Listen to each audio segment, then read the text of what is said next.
वरती देवगिरी प्रांतांनी एक अनोखा कार्यक्रम रचला आहे.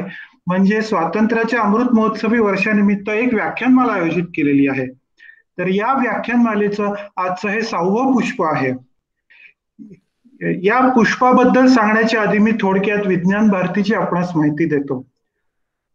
साधारण 1982च्या आसपास भारतात अनेक ठिकाणी भारतीय विज्ञान काय आहे, वेदांमध्ये वेद परंपरा काय होती, त्याच्यानंतर भारतात कुठल्या कुठल्या प्रकारच्या तत्वज्ञानाचा शोध झाला लागला, त्याच्यावर लोकांनी काम केलं, याच्यावर अनेक ठिकाणी अनेक चळवळी चालू होत्या. डॉक्टर वासू म्हणून IISc बँगलोरमध्ये होते. त्यांनी या सगळ्या चळवळींना एकत्र केलं आणि नागपूरमध्ये एक बैठक झाली आणि त्या नागपूरमधल्या बैठकीमध्ये विज्ञान भारती या संस्थेची स्थापना झाली. 1982 साली स्थापन झालेली विज्ञान भारती याचा आपण नुकताच 21 ऑक्टोबर रोजी आपण स्थापना दिवस साजरा केलेला आहे. तर विज्ञान भारतीचे मूळ उद्देश असा आहे की भारतातल्या ज्या परंपरा आहेत, वेद काळापासून ते आजपर्यंत जेवढ्या परंपरा आहेत, जेवढ्या चालीरीती आहेत, जेवढ्या गोष्टी, जेवढे पुस्तकं ग्रंथ आपण लिहिलेले आहेत, त्यामध्ये काय विज्ञान होतं, त्याचा काय संदर्भ आहे, आजच्या युगामध्ये त्याचा काय उल्लेख करू शकतो, या सगळ्या गोष्टींचा अभ्यास विज्ञान भारती करते. त्या निमित्ताने वर्ल्ड आयुर्वेद काँग्रेस नावाचा एक मोठा कार्यक्रम घेतो आपण. भारतीय विज्ञान संमेलन असा एक मोठा कार्यक्रम घेतो. त्या निमित्ताने आपण इंडियन स्टुडंट्स फेस्टिवल घेतो एक मोठं. असे विविध कार्यक्रम घेतो. शक्ती नावाचा पण एक विभाग आहे विज्ञान भारतीमध्ये. त्याच्यात फक्त स्त्री केंद्रित विविध कार्यक्रम घेतले जातात. तर अशी ही राष्ट्रीय संस्था आहे. आणि आता तर या संस्थेसोबत तर देवगिरी प्रांत हा विज्ञान भारतीचा एक ब्रांच म्हणता येईल. देवगिरी प्रांताची स्थापना पण साधारण 1982 सालीच झाली होती आणि तिथे पण आपण विविध कार्यक्रम घेतो. तर या सगळ्या कार्यक्रमाचा एक भाग म्हणून आपण ही व्याख्यानमाला घेत आहोत. आजच्या व्याख्यानमालेचा विषय आहे संख्याशास्त्राचे पितामह प्रशांतचंद्र महालनोबिस आणि राष्ट्रीय प्रयोगशाळांची स्थापना शांती स्वरूप भटनागर. या 2 विषयांवर आज आपल्या सोबत डॉक्टर रंजन गर्गे आहेत. ते या 2 विषयावर बोलणार आहेत. डॉक्टर रंजन गर्गेंचा परिचय द्यायचा म्हटला तर डॉक्टर रंजन गर्गे हे BSc, MSc, PhD आणि MBA पण आहेत. ते स्वतः मायक्रोबायोलॉजिस्ट आहेत आणि त्यांचा माउंटेनिअरिंग मध्ये पण खूप मोठा छंद आहे. त्यांना माउंटेनिअरिंग या विषयामध्ये प्रेसिडेंट अवॉर्ड पण मिळालेला आहे. 27 वर्षापासून त्यांनी गव्हर्नमेंट सायन्स कॉलेजमध्ये ते आपली सेवा देत आहेत. सुरुवातीला HOD होते, नंतर प्रिन्सिपल झाले, नंतर प्री IAS इन्स्टिट्यूटचे डायरेक्टर झाले. या सगळ्या एवढ्या मोठ्या व्यापामधून ते विज्ञान प्रसाराचं काम पण खूप मोठ्या प्रमाणात आणि खूप उत्साहाने करत आहेत.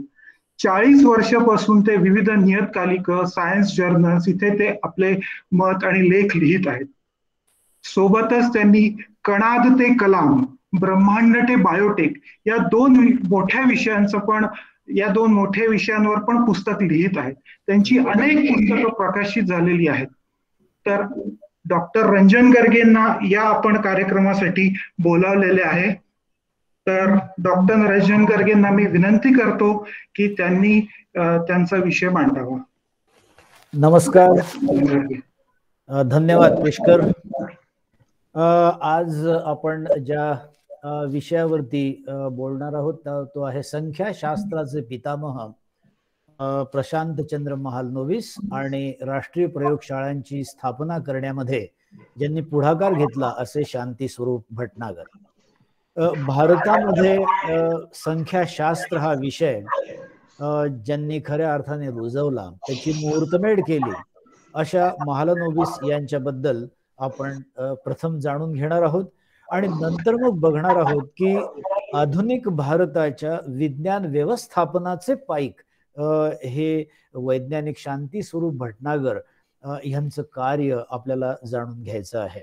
तेव्हा मित्रांनो, या दोघांचे कार्य इतकं महान आहे की मरावे परी कीर्तिरूपी उरावे, अशा प्रकारे यांच्या कार्याची ओळख आपण आता ह्या एपिसोडमध्ये करून घेणार आहोत. विज्ञान प्रशांत चंद्र महालनोबिस यांचा जन्म 29 जून 1893 या दिवशी कलकत्ता येथे झाला आणि 28 जून 1972 ह्या दिवशी कलकत्त्याला अर्थातच त्यांचा मृत्यू झाला. ह्या कालावधीमध्ये त्यांनी जे काही अत्यंत महत्वाचं असं पायोनियरिंग किंवा ज्याला आपण म्हणू की मैलाचा दगड अशा प्रकारचं काम हे या संख्याशास्त्र या विषयात ते केलेलं आहे, त्याची आपण थोडक्यात ओळख करून घेऊया. कलकत्ता विद्यापीठाला जोडलेलं जे प्रेसिडेन्सी कॉलेज होतं त्या ठिकाणी अत्यंत सुरुवातीला म्हणजे शालेय जीवनामध्ये त्यांना 2 असे महत्वाचे गुरु लाभले आणि ज्यांच्याबद्दल आपण बघितलं देखील आहेत, ते म्हणजे जगदीशचंद्र बोस आणि प्रफुल्लचंद्र राय. म्हणजे ही 2 महान मंडळी किंवा शास्त्रज्ञ हे त्यांचे गुरु होते. मेघनाथ साहा हे त्यांना साधारणपणे 1 वर्ष ज्युनियर होते आणि सुभाषचंद्र बोस, क्रांतिकारक सुभाषचंद्र बोस हे त्यांच्यापेक्षा 2 वर्ष मागे होते. तेव्हा अशा प्रकारे तो काळ होता आणि ह्या एकूणच परिस्थितीत महालनोबिस यांनी 1912 साली BSc ही पदवी भौतिकशास्त्रामध्ये संपादन केली. हे झाल्यानंतर अर्थातच युनिव्हर्सिटी ऑफ लंडनमध्ये त्यांना एक जी स्कॉलरशिप मिळाली त्यानुसार ते 1913 साली लंडनकडे मार्गस्थ झाले. अर्थातच लंडन मधले त्यांचे दिवस हे खूपच व्हायब्रंट होते, कारण अनेक नवनवीन गोष्टी त्यांना त्या ठिकाणी बघायला मिळाल्या आणि करायला मिळाल्या. आणि त्यात फार महत्वाची गोष्ट म्हणजे त्याच वेळेला श्रीनिवास रामानुजन हे सुद्धा लंडनमध्येच वास्तव्य करून असल्या कारणाने केम्ब्रिज विद्यापीठामध्ये रामानुजन यांची भेट त्यावेळेला महालनोबिस यांची झालेली आहे. अर्थातच त्या ठिकाणी आपल्या सगळ्यांना माहिती आहे की ट्रायपॉस ही परीक्षा दिल्यानंतरच तुम्हाला तिथे प्रवेश मिळतो. त्या पद्धतीने फिजिक्स ह्या विषयातली ट्रायपॉस ही त्यांनी त्या ठिकाणी उत्तीर्ण केली आणि त्यांना एक अत्यंत जागतिक कीर्तीचा आणि नोबेल पारितोषिक प्राप्त असा शास्त्रज्ञ CTR विल्सन हे त्या ठिकाणी मार्गदर्शक म्हणून. म्हणजे गंमत वाटेल की कॅव्हेंडिश लॅबॉरेटरी ही त्यावेळेची जी अत्यंत प्रसिद्ध अशी जागतिक कीर्तीची प्रयोगशाळा होती. ह्या प्रयोगशाळेमध्ये महालनोबिस यांना काम करण्याची संधी प्राप्त झाली. हे फार मोठं भाग्य आपण समजायला हवं. त्याचप्रमाणे त्याच्यानंतर मग किंग्स कॉलेज चॅपल या केम्ब्रिज मधल्या महाविद्यालयामध्ये त्यांचे जे मित्र होते M.A. चॅन्डेथ यांनी सांगितल्याप्रमाणे त्यांनी अर्थातच किंग्स कॉलेजमध्ये प्रवेश घेतला आणि त्या ठिकाणी 1913 ते 1915 हा त्यांचा जो काळ होता तो प्रत्यक्ष डॉक्टरल पदवी मिळवण्यासाठीचा त्यांचा जो रिसर्च त्यांनी केला तो एका दुसऱ्या महान अशा गणितीच्या मार्गदर्शनाखाली त्यांना करण्याची संधी प्राप्त झाली. विल्यम मॅकॉले हे त्यावेळेला किंग्स कॉलेज केम्ब्रिज या ठिकाणी गणिताचे प्राध्यापक होते आणि हे अर्थातच महालनोबिस यांचे डॉक्टरल ॲडवायझर देखील होते. तेव्हा अशा प्रकारे भौतिकशास्त्र आणि त्याच्यानंतर अर्थातच त्यांना गणित ह्या विषयामध्ये अधिक रुची निर्माण झाली आणि त्या दृष्टीने त्यांची वाटचाल आपण पुढे कशी झाली ते बघूया. बायोमेट्रिका हे जे शास्त्र आहे हे तिथे नुकतंच उदयाला आलेलं होतं आणि इंग्लंडच्या वास्तव्यामध्ये त्यांना बायोमेट्रिका नावाचं जी काही संशोधन पत्रिका आहे ती त्यांच्या बघण्यात आली आणि अर्थातच त्यांना मोठं आश्चर्य वाटलं की अशा प्रकारचं एक शास्त्र जे की गणिताला जोडून आहे आणि ज्याला आपण संख्याशास्त्र म्हणतो आज, अशा प्रकारच्या या शास्त्राने त्यांना आकर्षित केलं. आणि अर्थातच त्यांनी असा एक अंदाज बांधला की या शास्त्राचा वापर हा हवामान अंदाज वर्तवण्यासाठी किंवा अँथ्रोपॉलॉजी म्हणजे मानवी विज्ञान शास्त्रामध्ये सुद्धा किंवा त्या शास्त्रातले प्रश्न सोडवण्यासाठी देखील होऊ शकतो. आणि त्या दृष्टिकोनातून बायोमेट्रिका ह्या अत्यंत आधुनिक अशा शास्त्रात त्यांनी पुढे अभ्यास करण्याचं ठरवलं. अर्थात हे लक्षात घ्या की त्यांचा अभ्यासाचा विषय म्हणजे त्यांचा BScचा, त्याचप्रमाणे डॉक्टरल थेसिस हा त्यांचा जरी भौतिकशास्त्रातला असला तरी पुढचं त्यांचं सगळं काम जे आहे ते बायोमेट्रिक सिस्टीममध्ये किंवा संख्याशास्त्र या विषयामध्ये असल्याचं आपल्याला दिसून येतं. त्यांना असं आढळलं की संख्याशास्त्र ही सगळ्या शास्त्रांचीच मोठी गुरुकिल्ली आहे. आणि अर्थातच 1914ला त्यांचं शिक्षण पूर्ण करून ते काही काळासाठी खरं म्हणजे भारतात आले होते. आणि ते भारतात येताना त्यांनी ही बायोमेट्रिकावरची जी काही सगळी संशोधन पत्रिका किंवा पुस्तकं होती ती सगळी त्यांनी भारतात येताना आणलेली होती. पण अर्थातच पहिलं महायुद्ध सुरू झालं आणि त्यांचा 1915 साली लंडनला परत जाण्याचा त्यांचा विचार त्यांनी रद्द केला. अर्थातच कलकत्त्यामध्ये प्रेसिडेन्सी कॉलेजमध्ये त्यांना नोकरी देखील त्यावेळेला मिळाली आणि त्यांनी त्या ठिकाणी अध्यापनाच्या कार्याला सुरुवात केली. त्यांच्या एकूणच कार्यकाळामध्ये रवींद्रनाथ टागोर हे अत्यंत जवळचे होते. कारण नंतरच्या काळात तर रवींद्रनाथ टागोरांच्या ज्या आंतरराष्ट्रीय म्हणजे सहली होत्या त्यामध्ये महालनोबिस हे खास करून त्यांच्या सोबत असत. त्याचप्रमाणे कलकत्ता विद्यापीठात तत्वज्ञानाचे जे प्राध्यापक होते ब्रजेंद्रनाथ सयल आणि त्यांचे मामा निरलतन सिरकार यांच्यामुळे अर्थातच त्यांना या संख्याशास्त्रामध्ये काहीतरी करावं म्हणून खूप प्रोत्साहन मिळालं.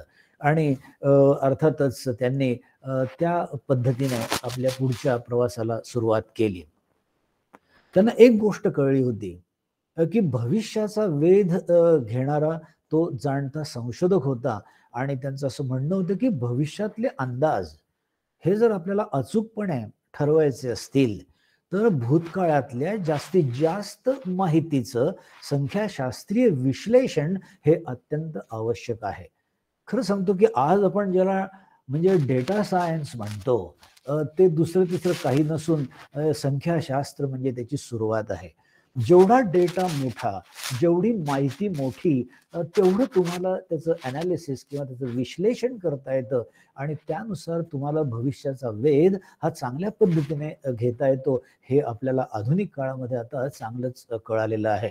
आणि त्या दृष्टिकोनातून मी हा शब्द वापरला की भविष्याचा वेध घेणारा हा अतिशय जाणता संशोधक होता आणि संख्याशास्त्रासारख्या अत्यंत किचकट अशा शास्त्रामध्ये त्यांनी अर्थातच अभ्यासपूर्ण अशा प्रकारची प्रगती नंतरच्या काळात केलेली आहे.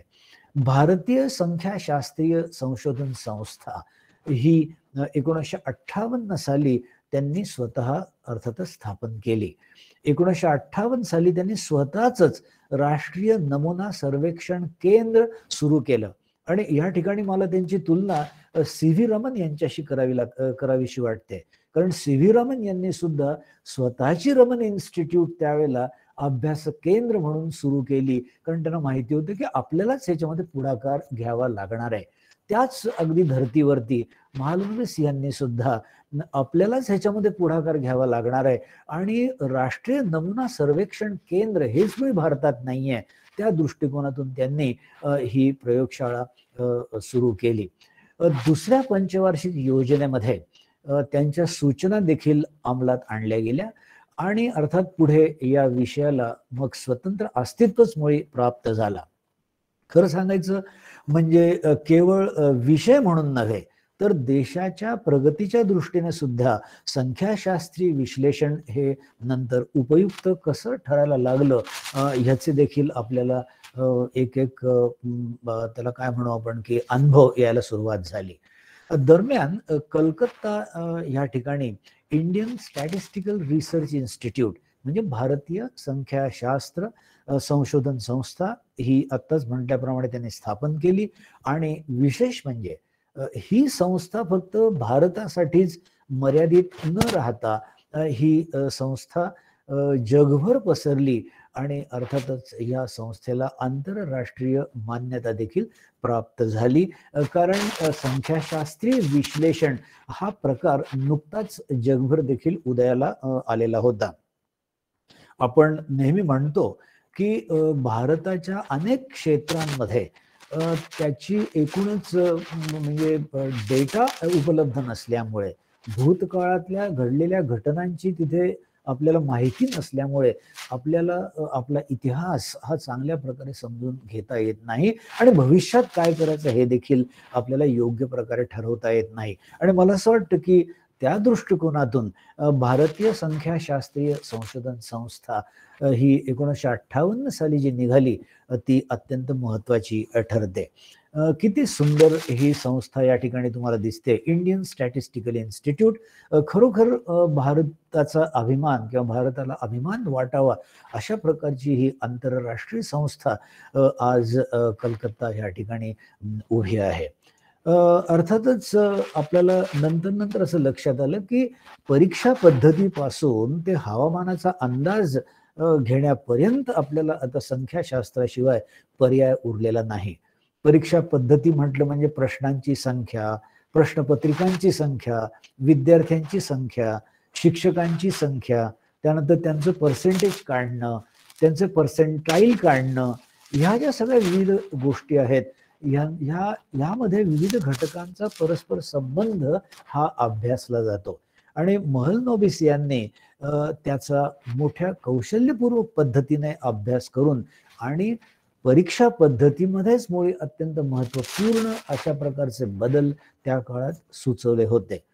मानवाच्या चालीरीतींचा उगम कसा झाला असावा, रोग प्रसाराची शक्यता किती आहे, हवामानाचा अंदाज, या सगळ्या विषयांमध्ये संख्याशास्त्राच्या अभ्यासाला महत्व आहे. आपल्या सगळ्यांना माहितीच आहे की कोरोनाच्या काळामध्ये हे सगळं आपल्याला जे मिळत होतं, विविध प्रकारचे चार्ट्स आणि विविध प्रकारची ही सगळी जी काही ज्या गोष्टी उपलब्ध होत होत्या ह्या सगळ्या संख्याशास्त्रामुळे उपलब्ध होत होत्या. आणि उदाहरण द्यायचं झालं तर एखाद्या विभागातील निरनिराळ्या ठिकाणचं तापमान, हवेचा दाब, आर्द्रता यांची आकडेवारी जर जमा केली तर संख्याशास्त्रीय विश्लेषणातून त्या विभागातल्या हवामानाचा अंदाज हा आपल्याला मानता येतो. म्हणजे हवामान शास्त्रज्ञ नेहमी असं म्हणतात की भारतामध्ये जर प्रत्येक शाळेमध्ये विभागवार प्रत्येक शाळेमध्ये जर ह्या 3 गोष्टी तापमान, हवेचा दाब आणि आर्द्रता ही मोजण्याची जर यंत्रणा अगदी सोपी असते ही जर उभी केली आणि ह्याचे जर आकडे आम्हाला मिळाले तर त्याच्यातून जो अंदाज वर्तवला जाईल तो खरोखर इतका म्हणजे योग्य असेल आणि तो भविष्यात इतका चांगला ठरणारा असेल. पण हे आपल्याकडे अजून आपल्याला जमवता आलेलं नाही. अजून देखील विभागवार आपल्याकडे अशा प्रकारची पाहणी केली जाते. कुठेतरी आपल्या एअरपोर्टवरती ते केंद्र असतं किंवा कुठेतरी जिल्हा परिषदेच्या ऑफिसमध्ये ते केंद्र असतं. पण तज्ज्ञांचं म्हणणं असं आहे की प्रत्येक शाळेमध्ये विद्यार्थ्यांनी हा प्रकल्प म्हणून केला पाहिजे. त्याचं कारण म्हणजे जेवढा डेटा वाढेल तेवढं अर्थातच आपल्याला जे काही भविष्य आहे ते अचूक सांगता येईल. महापूर, धरणं आणि वीज निर्मिती प्रकल्प ह्या एकूण म्हणजे परिसरामध्ये किंवा ह्या विज्ञानाच्या शाखांमध्ये सुद्धा संख्याशास्त्राने अर्थातच खूप मोठी कामगिरी केलेली आहे. 1922 साली उत्तर बंगालमध्ये महापूर येऊन प्रचंड मनुष्यहानी झाली आणि त्यावेळेला शासनाला महालनोबिस यांनी अशी सूचना केली होती की पाण्याचा प्रवाह बाजूने रोखण्यासाठी किनाऱ्यावरती दगडी भिंत बांधण्यात यावी आणि या संदर्भात त्यांचा सल्ला घेण्यात आला होता. पूर्वीच्या 50 वर्षापासून त्या परिसरात पडणारा पाऊस आणि आलेले महापूर यांचा त्यांनी सखोल अभ्यास केला. त्यांनी अशी सूचना केली की पाणी वाहून जाण्यासाठी चांगली सोय केली तर हा प्रश्न सुटण्यासारखा आहे. हा त्यांचा सल्ला अर्थातच लाभदायक ठरला आणि ओरिसामधले महापूर, हिराकूड येथली पाण्यापासून वीज निर्मिती प्रकल्प, तसंच दामोदर व्हॅली प्रकल्प यासाठी महालनोबिस यांच्या संख्याशास्त्रीय अभ्यासाला अत्यंत महत्व त्यावेळेला प्राप्त झालेलं होतं आणि अशा रीतीने या संख्याशास्त्राची उपयोजिता ही वेगवेगळ्या क्षेत्रामध्ये आपल्याला दिसायला सुरुवात झाली. अशा प्रकारचं हे महान संख्याशास्त्रज्ञ महालनोबिस मॉडेल म्हणून त्यांचं प्रसिद्ध आहे, जे अर्थातच सेकंड 5 इयर प्लॅन जो होता, दुसरी आपली पंचवार्षिक योजना जी होती, त्या योजनेमध्ये इंडस्ट्रियलायझेशन मध्ये वेग यावा या दृष्टिकोनातून ह्या महालनोबिस मॉडेलचा वापर करण्यात आला होता. अर्थातच त्यांना भारत शासनाने 1968 साली पद्मविभूषण हा सन्मान दिला. 1950 साली अर्थातच त्यांनी म्हणजे फार महत्वाची गोष्ट आहे की फर्स्ट डिजिटल कम्प्युटर हा भारतामध्ये आणण्यासाठी ज्या काही थोड्याफार हातावर मोजण्या इतक्या शास्त्रज्ञांनी प्रयत्न केला त्यामध्ये महालनोबिस यांचा वाटा सिंहाचा आहे हे मला सांगावं असं वाटतं. म्हणजे आज आपण डिजिटायझेशनच्या गोष्टी करतो, आपण असं समजतो की म्हणजे ह्याच्या एक साधारणपणे 10 ते 20 वर्षापूर्वी कम्प्युटर्स आपल्या भारतात आले, परंतु त्याच्याही पूर्वी फर्स्ट डिजिटल कम्प्युटर हा 1950 साली भारतामध्ये आणण्यासाठी धडपडणारा हा शास्त्रज्ञ होता, कारण त्यांना या कम्प्युटेशनची जी काही करामत आहे ही चांगली माहिती होती. अर्थातच हा सगळा त्यांचा स्टॅटिस्टिक्स मधला इंटरेस्ट ते इतर ठिकाणी त्याची उपयोजिता आपण बघितलीच तशी करत असतानाच रवींद्रनाथ टागोर यांच्या चळवळीत ते सामील झाले आणि त्यांच्या परदेशस्थ किंवा परदेशी त्यांच्या ज्या काही मोहिमा किंवा त्यांची जी काही लेक्चर सिरीज असायच्या, ह्या वेळेला प्रामुख्याने मी मागेच म्हटल्याप्रमाणे महालनोबिस हे तिथे त्यांच्याबरोबर त्यांचे सहकारी म्हणून जात असत. अर्थात त्याच्यानंतर मग विश्वभारती विद्यापीठ हे जे रवींद्रनाथ टागोरांनी उभं केलं, त्या ठिकाणी देखील त्यांनी शिकवण्याचं काम आणि त्याच्या व्यवस्थापनाचं काम नंतरच्या काळात बघितल्याचं आपल्याला दिसतं. 1945 साली रॉयल सोसायटीचे ते सदस्यत्व त्यांना बहाल करण्यात आलं. 1950 साली इंडियन सायन्स काँग्रेसचे ते अध्यक्ष होते. त्याचप्रमाणे त्यांनी अर्थातच अमेरिकन इकॉनॉमेट्रिक सोसायटी याचं सदस्यत्व त्यांना 51 साली बहाल करण्यात आलं आणि अर्थातच 61 साली अमेरिकन स्टॅटिस्टिकल असोसिएशनचे ते सदस्य झाले आणि अर्थातच भारतीय स्टॅटिस्टिकल म्हणजे इंडियन स्टॅटिस्टिकल सोसायटीचे तर ते उद्गाते होते हे आपण बघितलं.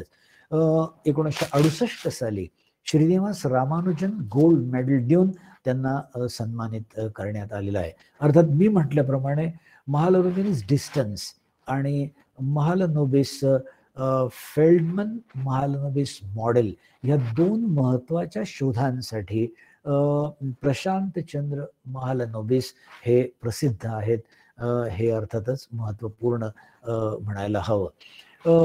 महालनोबिस यांच्यावरती तिकीट त्यावेळेला एक पोस्टल तिकीट त्यावेळेला काढण्यात आलं होतं आणि अर्थातच त्यांच्या मृत्यूपर्यंत ते सेक्रेटरी आणि director of the Indian statistical institute म्हणून ते कार्यरत होते आणि अर्थातच ते गव्हर्नमेंट ऑफ इंडियाच्या कॅबिनेटला किंवा मंत्रिमंडळाला स्टॅटिस्टिकल ॲडवायझर म्हणून त्यांनी शेवटपर्यंत काम केलेलं आहे. तेव्हा अशा प्रकारे एकूणच मी असं म्हणेन की स्वतंत्र भारताच्या म्हणजे उन्नतीसाठी, प्रगतीसाठी एक वेगळा विषय घेऊन, संख्याशास्त्रासारखा एक वेगळा विषय घेऊन महालनोबिस यांनी फार मोठं कार्य, महान असं कार्य केलेलं आहे असं आपल्याला ह्या ठिकाणी म्हणायला पाहिजे. अर्थातच दुसरी जी व्यक्ती ज्या संबंधी आपण आज जाणून घेणार आहोत त्यांचं नाव आहे शांती स्वरूप भटनागर.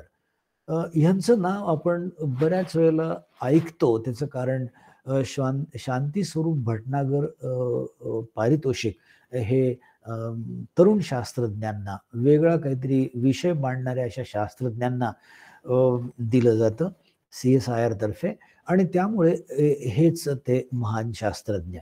रावळपिंडीच्या जवळ एका ब्रिटिश कंपनीतर्फे एक तेल विहीर खणण्याचं म्हणजे ड्रिलिंगचं काम चालू होतं, आणि या त्यांच्या कामात एक अडथळा निर्माण झालेला होता. ज्या परिसरात हे काम सुरू होतं ती जागा दलदलीची होती, आणि खोदकामातून निघणारा चिखल हा बाहेर फेकल्यावर त्याचा क्षारयुक्त पाण्यात टणक असा खडकासारखा गोळा तयार होत होता, आणि त्यामुळे ड्रिलिंगला किंवा जमिनीत छिद्र पाडण्याच्या प्रक्रियेमध्ये अर्थातच तिथे प्रश्न निर्माण होत होते. आणि अशा ह्या एकूणच परिस्थितीमध्ये ह्या महान शास्त्रज्ञांनी जो काही तिथे उपाय सांगितला आहे तो अत्यंत महत्वाचा ठरतो, आणि म्हणून ते संपूर्ण काम जवळजवळ ह्या एका अडचणीमुळे थंडावलेलं होतं. आणि हा प्रश्न ज्या एका भारतीय शास्त्रज्ञाने सोडवला ते नाव म्हणजेच शांती स्वरूप भटनागर. तेव्हा अशा या शास्त्रज्ञाची आपण ओळख करून घेऊया. विज्ञानाने प्रायोजित प्रश्न सोडवता येतात.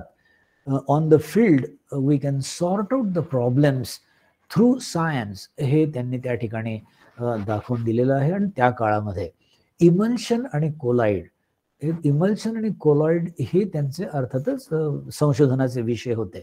शांती स्वरूप भटनागर यांच्याशी या ब्रिटिश लोकांनी सल्लामसलत केली, आणि अर्थातच ती सल्लामसलत करण्याचं कारण असं होतं की इमल्शन म्हणजे जो द्रव पदार्थ एकमेकापासून वेगळं करता न येणाऱ्या द्रव पदार्थापासून बनलेला असतो त्याला इमल्शन म्हणतात. हा त्यांच्या अभ्यासाचा विषय होता. आणि दुसरा विषय होता कोलॉइड, म्हणजे ज्या द्रव पदार्थात क्षारांपासून तयार झालेल्या चिकट पदार्थ जे बनतात त्यांना कोलॉइड असं म्हणतात. तेव्हा इमल्शन आणि कोलॉइड ह्यांच्या संबंधातलाच हा प्रश्न होता की जेणेकरून तो बाहेर काढलेला जो गाळ होता तो टणक दगडासारखा होत असे, आणि त्यामुळे ड्रिलिंग करता येत नव्हतं. आणि अर्थातच हा भटनागरांचा आवडता विषय असल्या कारणाने ही ब्रिटिश मंडळी त्यांच्याकडे सल्ला मागायला आली. आणि अर्थातच त्यांच्या स्वभावातली विशालता देखील आपण बघूया की प्रयोग केल्यानंतर त्यांनी असा सल्ला दिला की बाहेर पडणाऱ्या चिखलात जर भारतीय डिंक, इंडियन गम हा जर तुम्ही मिसळला तर हा प्रश्न सुटण्यासारखा आहे. विशेष म्हणजे डिंकामुळे त्या चिखलाचा चिकटपणा कमी झाला, आणि अर्थातच त्याचा टणक खडकासारखा गोळा होऊ शकला नाही. इतका साधा आणि पटकन सापडलेला उपाय बघून कंपनीच्या अधिकाऱ्यांना मात्र आश्चर्य वाटलं. या त्यांच्या कार्याचा त्यांनी गौरव केला, आणि म्हणून भटनागर यांना पेट्रोलियम क्षेत्रातलं संशोधन पुढे चालू ठेवावं म्हणून त्या काळामध्ये 1,50,000 रुपयांचं रोख बक्षीस देण्यात आलं होतं.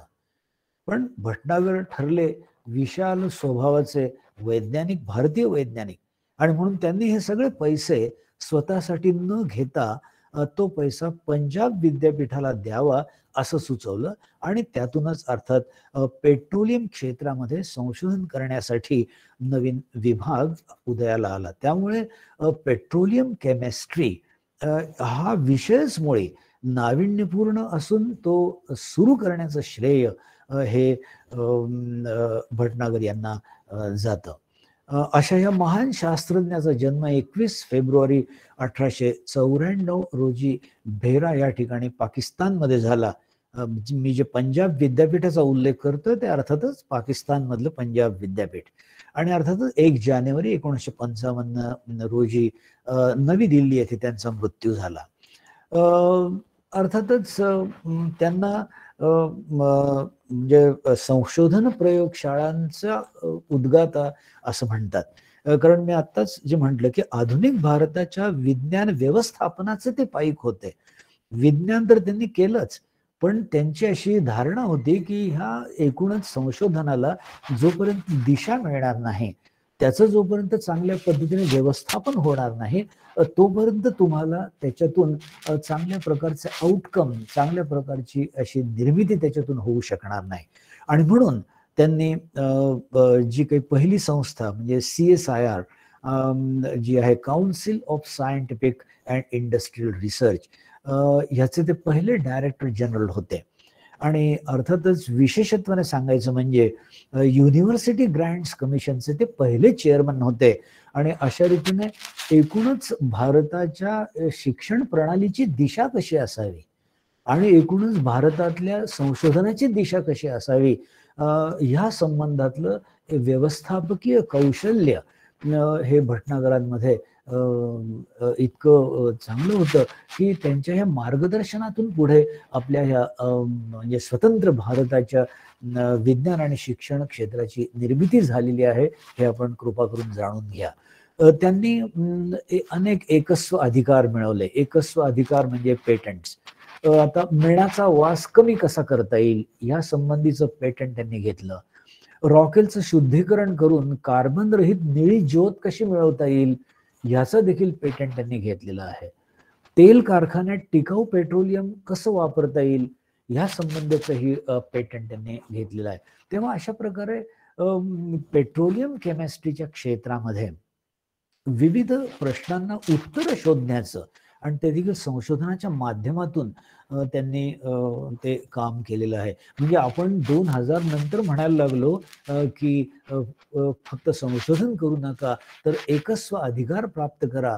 मला असं वाटतं की 1950 साली भटनागर ह्या एका महान शास्त्रज्ञाने उपयोजित विज्ञानातली पेटंट्स घेऊन आणि मला असं वाटतं भारतीय शास्त्रज्ञांच्या पुढे खूप मोठा आदर्श निर्माण केलेला होता. अर्थातच शांतीस्वरूप भटनागर यांना दयाल सिंग कॉलेज या ठिकाणी ते शिकत असताना तिथे एक शिष्यवृत्ती मिळाली आणि ती शिष्यवृत्ती घेऊन ते अमेरिकेकडे त्यांनी प्रयाण केलं. अर्थात अमेरिकेला जाताना ते काही काळ लंडनला थांबणार होते आणि दुसऱ्या बोटीने ते अमेरिकेला जाणार होते. पण गंमत अशी झाली की पहिल्या महायुद्धामुळे त्या ठिकाणी अमेरिकन ट्रूप्स ह्या इंग्लंडकडून अमेरिकेकडे निघालेल्या होत्या आणि अर्थातच भटनागरांना सुद्धा इंग्लंडहून अमेरिकेला जायचं होतं आणि त्या ठिकाणी त्यांना त्या बोटीत जागा न मिळाल्यामुळे अर्थातच अमेरिका दौरा हा तिथे रद्द करून आणि त्यांची जी स्कॉलरशिप आहे ती विशेष सांगायचं म्हणजे इंग्लंडमध्ये ग्राह्य धरली गेली आणि अशा रीतीने भटनागर यांना त्यांचं पुढचं जे शिक्षण आहे संशोधनाचं कार्य हे शेवटी इंग्लंडमध्ये पूर्ण करावं लागलं. ते अमेरिकेला पोहोचू शकले नाही. अर्थातच इंग्लंडमधल्या म्हणजे ज्यांनी शिष्यवृत्ती दिली होती त्यांनी ही शिष्यवृत्ती college of London, university college of लंडनमध्ये लागू करता येईल अशा पद्धतीने त्यांना परवानगी दिली आणि म्हणून अर्थातच लंडनमध्ये केमिस्ट्रीचे जे नावाजलेले प्रोफेसर होते फेडरिक डॉनन यांच्या मार्गदर्शनाखाली त्यांनी 1921 साली डॉक्टर ऑफ सायन्स ही पदवी प्राप्त केली. अर्थातच त्या ठिकाणी British department of scientific and industrial research ह्या संस्थेचे ते सदस्य होते. त्याची एक त्यांना स्कॉलरशिप मिळालेली होती आणि 1921 साली त्यांना 250 पाऊंड स्कॉलरशिप देऊन त्यांचं तिथे शिक्षण चालू होतं. तेव्हा अशा प्रकारे त्यांना एका चांगल्या रसायनशास्त्रज्ञाच्या हाताखाली संशोधन करण्याची संधी प्राप्त झाली आणि त्या ठिकाणी त्यांनी डॉक्टर ऑफ सायन्स ही पदवी देखील प्राप्त केली. विशेष असं की विज्ञानातल्या संशोधनाबरोबर ते एक अत्यंत उच्च दर्जाचे असे कवी होते, हिंदी कवी होते. कारण त्यांच्याबद्दल त्यावेळेचे बनारस हिंदू विद्यापीठाचे जे व्हाईस चान्सलर NH भगवती यांनी असं म्हटलेलं आहे की many of you perhaps do not know that besides being an eminent scientist, Professor Bhatnagar was a Hindi poet of repute, and that during his stay in Banaras, he composed the Kulagit of the university.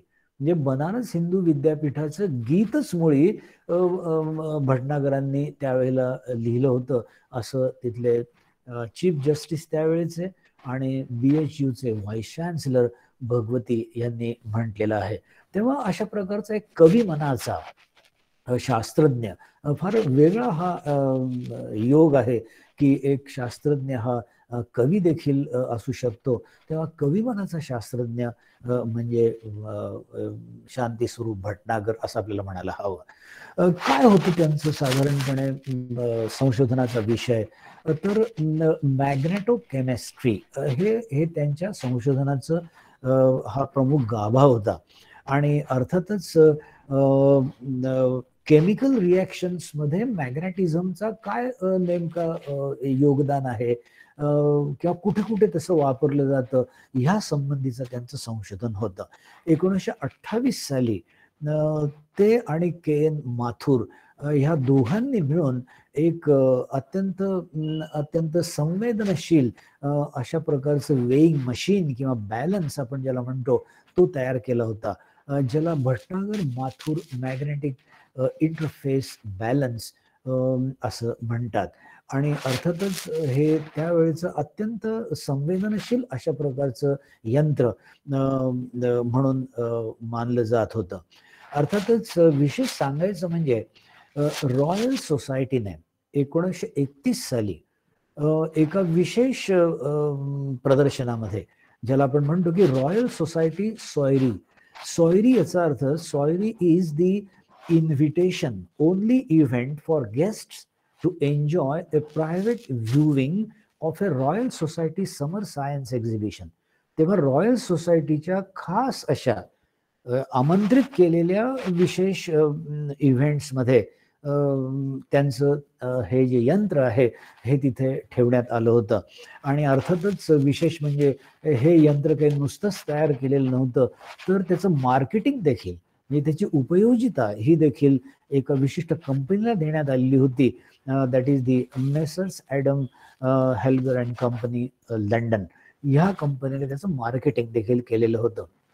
तेव्हा सांगायचं अर्थ असा की मॅग्नेटोकेमिस्ट्री सारख्या विषयामध्ये एक संवेदनशील अशा प्रकारचा बॅलन्स तयार करून आणि त्याचं तिथे त्या ठिकाणी मार्केटिंग करून ते लोकांच्या म्हणजे साठी त्यांच्या प्रयोगशाळांमध्ये उत्तमरित्या वापरता येईल इथपर्यंत त्यांनी तिथे संशोधनाला आपण म्हणतो ना की लॅब टू फील्ड तशा पद्धतीने इथे लॅबोरेटरीमध्ये केलेलं एखादं काम हे प्रत्यक्ष ग्राउंडवरती लोकांची त्या ठिकाणी वैज्ञानिक भूक भागवत होतं.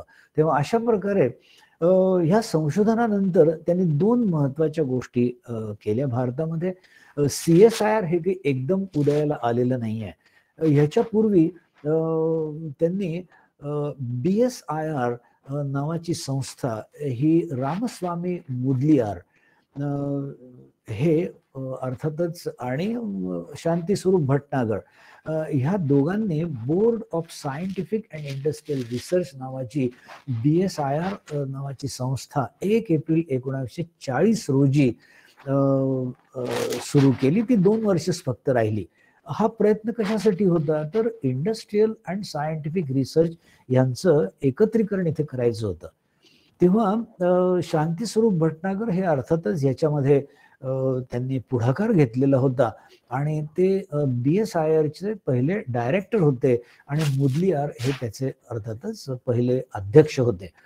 पण नंतर मग असं झालं की council of scientific and industrial research अशी एक ऑटोनॉमस बॉडी भारतामध्ये तयार करावी अशा प्रकारचा एक नवीन विचार समोर आला आणि अर्थातच 28 सप्टेंबर 1942 साली CSIRची स्थापना झाली. विज्ञानाच्या लोकांना CSIRचं महत्व भारतामध्ये किती आहे हे मी सांगायची गरज नाही. आणि नावातच फार महत्वाची गोष्ट आहे की सायंटिफिक अँड इंडस्ट्रियल रिसर्च.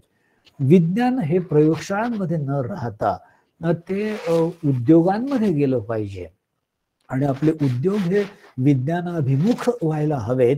अशा प्रकारचं एक या ठिकाणी अत्यंत महत्वाचा एक सिद्धांत समोर ठेवून आणि CSIRची स्थापना भारतामध्ये झालेली आहे.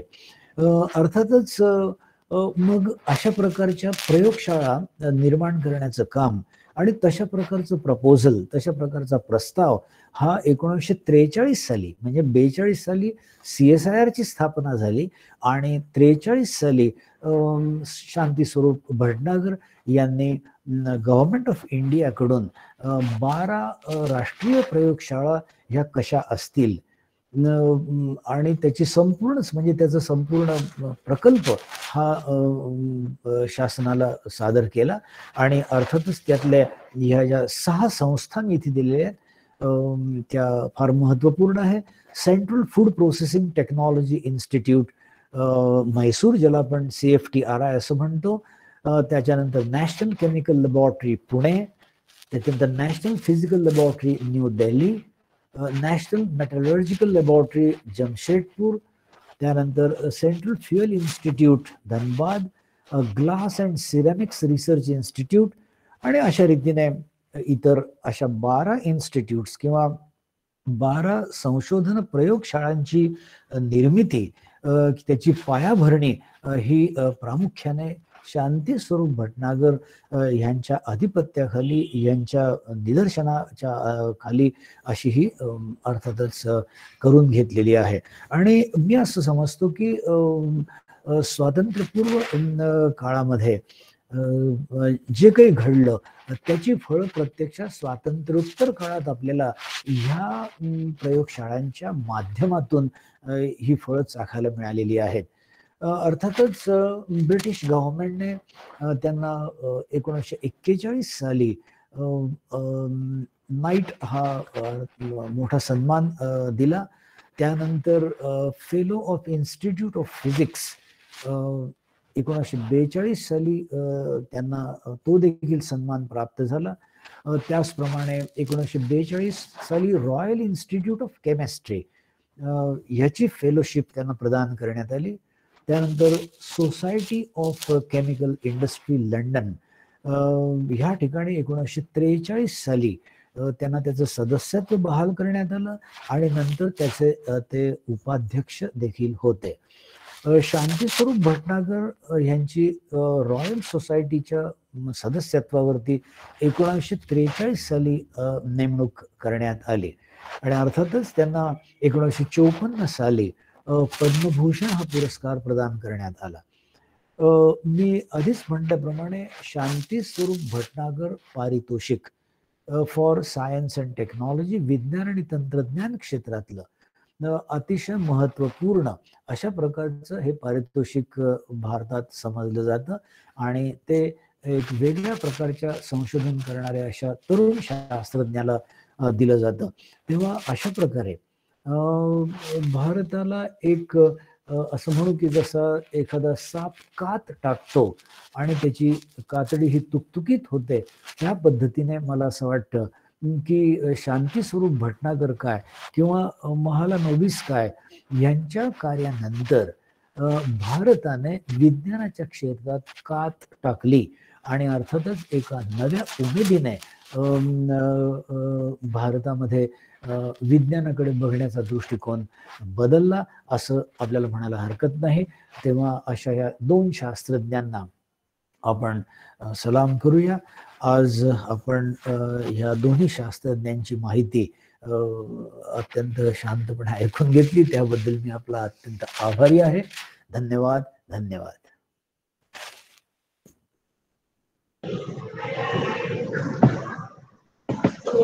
धन्यवाद गर्गे सर.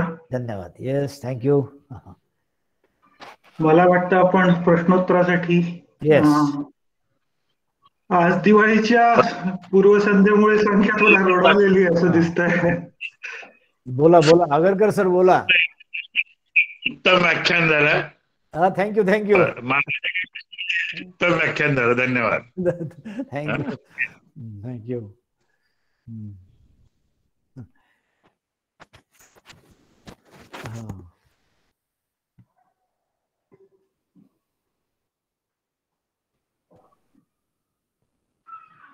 मनीषा नवापुते यांनी एक प्रश्न विचारलाय, मॅग्नेटो केमिस्ट्रीचा उपयोग कुठे कुठे होऊ शकतो? मॅग्नेटो केमिस्ट्री याचा अर्थ की मॅग्नेटिझमचा वापर करून रासायनिक प्रक्रिया घडवून आणणे असं ते शास्त्र आहे. अर्थात मी त्याच्यातला काही तज्ज्ञ नाहीये आणि ते अजून सुद्धा आपण असं बघतो की मॅग्नेटो केमिस्ट्री ही मला सुद्धा काही कुठल्या प्रयोगशाळेमध्ये केलेली अशी प्रत्यक्षात बघण्यात आलेली नाही. तेव्हा मला असं वाटतं की आपल्या या श्रोत्यांमध्येच जर कोणी केमिस्ट असेल तर त्यांनी सांगायला हरकत नाही.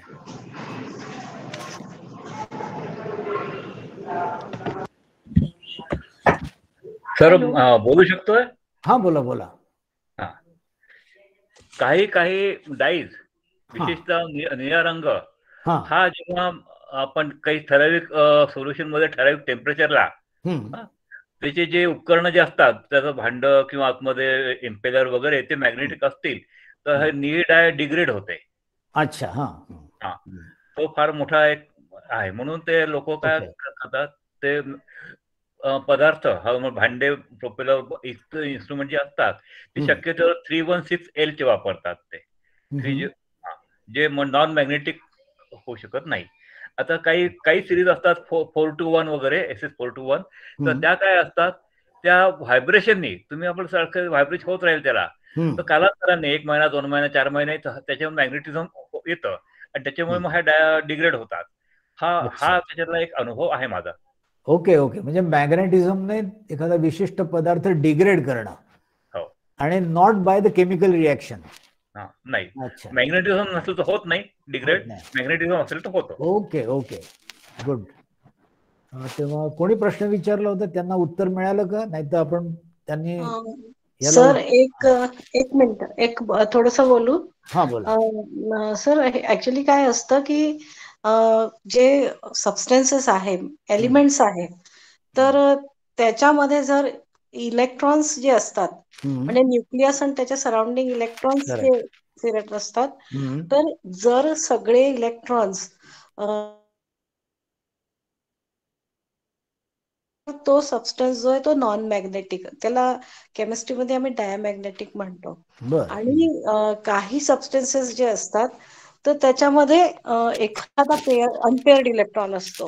म्हणजे जे आउटरमोस्ट शेल मध्ये जे इलेक्ट्रॉन्स असतात ना त्याच्यातला एखादा इलेक्ट्रॉन अनपेअर्ड असतो. मग ज्या एलिमेंट्स मध्ये अशी अनपेअर्ड किंवा एखाद्या वेळेस अशी ऑक्सिडेशन स्टेट तयार होती की ज्याच्यामध्ये अनपेअर्ड इलेक्ट्रॉन येऊन जातात तर त्यावेळेस हे जे सबस्टन्स आहे हे मॅग्नेटिक प्रॉपर्टी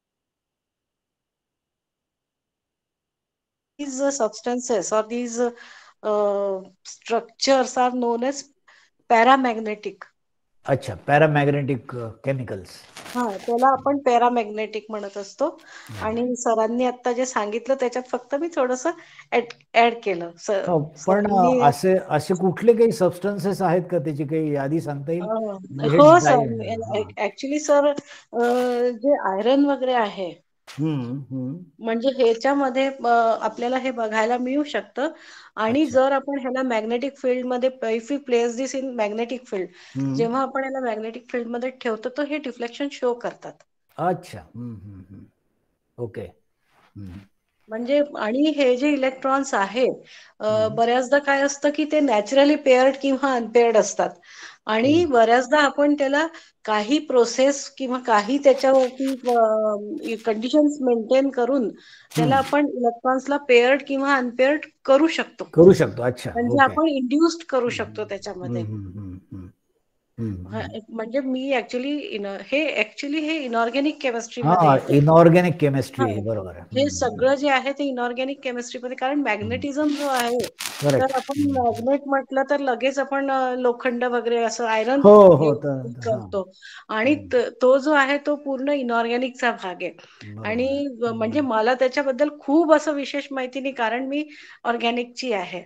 हा, तर पण जे कधीतरी शिकले आम्ही जेव्हा शिकत असतो, बरोबर आहे, करेक्ट, किंवा थोडस असं थोडं दुसरं ह्याचं असतं, तर त्याच्यावरती हे पॅरामॅग्नेटिझम आणि डायमॅग्नेट सबस्टन्सेस, पॅरामॅग्नेटिक, हे असं म्हणजे ते हे सगळं जे इलेक्ट्रॉनच्या पेअरिंग वरती सगळा खेळ असतो त्याचा. बर, पण याच्यामध्ये तुम्ही म्हणलात की आकर्षित होतं आता, आणि संवत्सर म्हणतायत की डिग्रेड होतं, तर हे आकर्षणातून डिग्रेडेशन कडे जातं का काय, म्हणजे अशा पद्धतीने?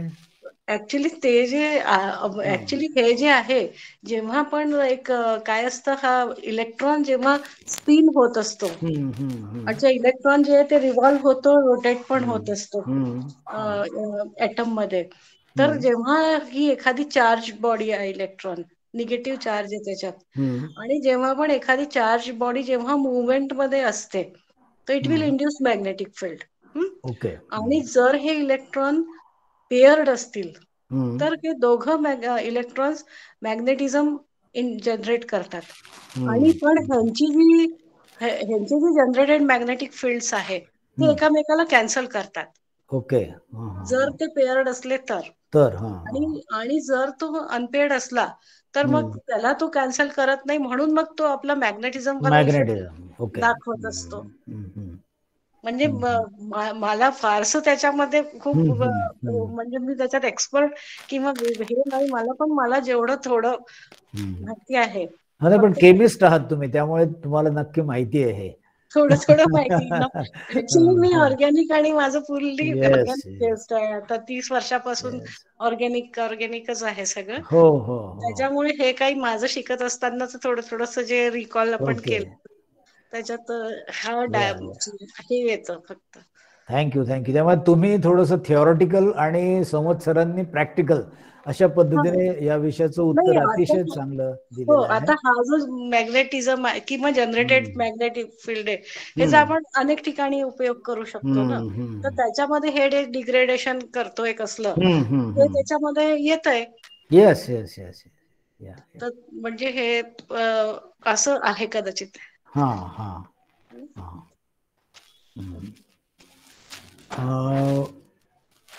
श्रीपाद कुलकर्णी, मला वाटतं स्क्रीन दिसतोय का अजून तुम्हाला? हो, स्क्रीन दिसते. स्क्रीन कसं काय काढायचं मग? हा नाही, पण श्रीपादजी, तुमचा काही प्रश्न आहे? हा, श्रीपाद.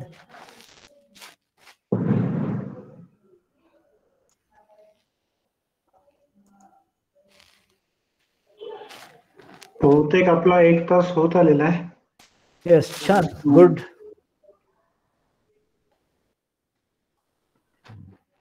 चॅट बॉक्स मध्ये मनीषाताईंनी सांगितलंय, हो सर, उत्तर मिळालं, खूप खूप धन्यवाद. Good. Thank you for doctor Madhuri and Anil संवत्सर. चालेल, आपण ह्या सेशन इकडे थांबूया.